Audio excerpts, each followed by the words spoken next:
Our next mentor is Michael Ondaatje, who's one of the best and most adventurous novelists writing at the moment.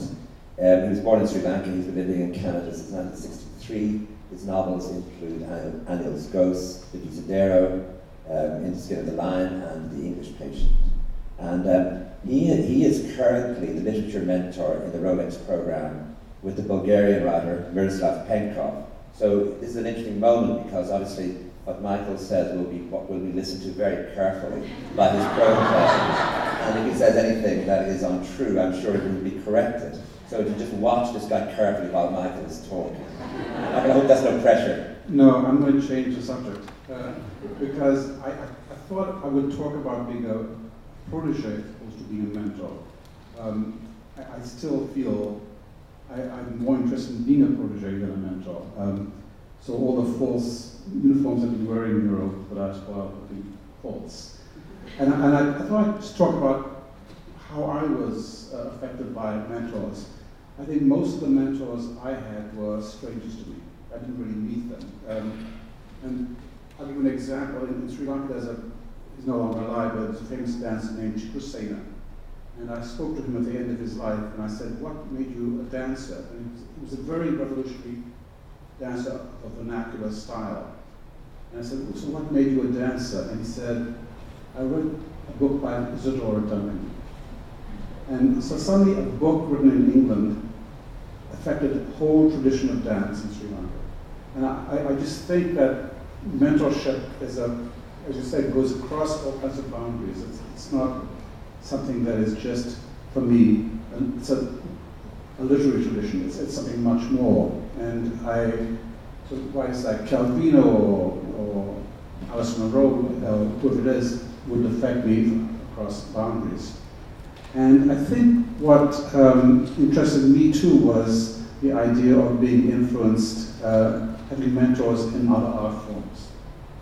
I mean, ideally, I think I should be allowed after a year of being a mentor to be a protege to either Jennifer Tipton or this guy next to me. I would love, probably for a week.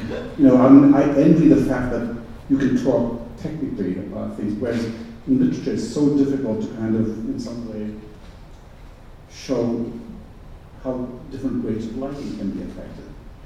But I think also, my mentors were people like Diego Rivera or Kurt Schwitters and his collages, or even Ray Charles or something like that. I mean, these are people, that music and that language and that art form and all the prints or photographs by Rob Frank, all these things, I think affected my writing in some way.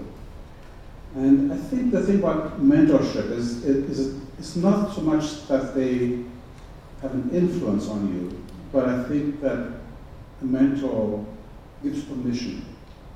But it allows you to kind of expand the boundaries of your field. And I think this is very, very important. Because I think, we don't want to stay the same set of rules no matter how old you are.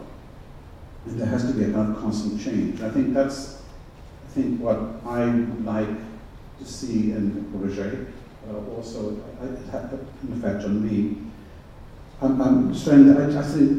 think it was James Baldwin who said, in America, they don't want you to have a career. They want you to have success. And I think that's an absolute important rule to have as an artist in that time.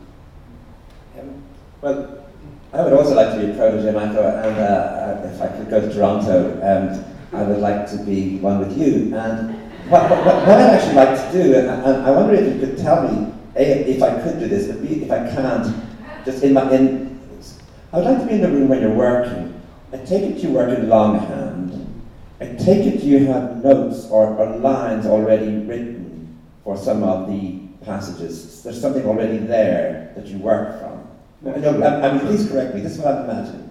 And I'm imagining also that images come to you, that so much of the work is image-led or image-nourished. And I want to be there for the moment when those images come and see them word for word appearing down on the page. I mean, is it like that? I take it you work in silence. I take it you just work pretty hard. So I just wonder, in my day in your office, a fly on the wall, I'd be really quiet, I promise. What would I see? I mean, what would it look like? Well, first of all, I can't write if there's anyone I know near me.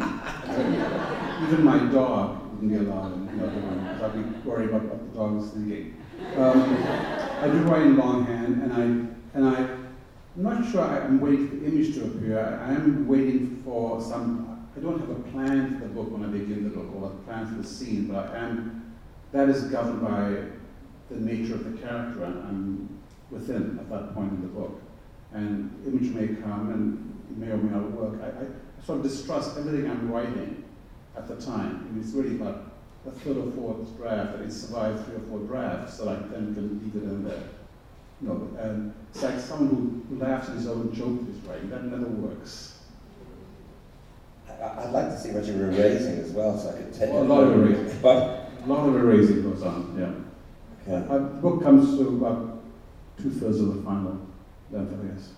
Am I allowed to jump in very quickly? That an immediate wall of defense against what you're suggesting is the fact that Michael's writing is ineligible handwriting, impossible to decipher.